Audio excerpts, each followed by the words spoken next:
Jolony mawuok e kembe mopogore opogore ne ochokore e boma ma Nairobi romo mar tudruok mane obagi kod Lillian Ngala ma en jachak riwruok mar Lillian Ngala Networrk. Ngala olero ni romono geto nyayo tudruok kendo chiwo tiegruok ewi yore mag manyo tije, komedo ni tudruok gi jolony nyalo konyo e yawo thuolo mag tije kendo tego tich mag jogo mamanyo tije. Gerald Nyaoma ma en director mochung'ne nono bengi maduong' ma pacho ka CBK olero ni jogo mamanyo tije kod jogo madwaro manyo riekni moko e tije magitimo nego omak motegno chenro mar tudruok kod jolony.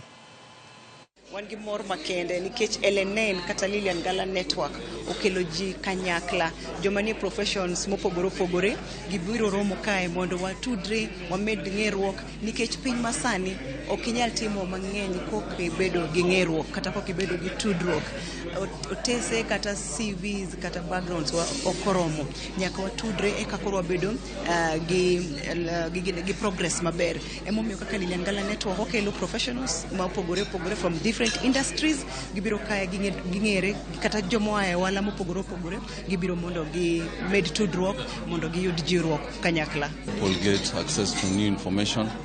I've seen in terms of career as well, getting contacts that you can get career development. There is also the issue of strengthening relationships. It offers a network that you can strengthen your relationship by the people you meet. So there are very many benefits that can accrue from network.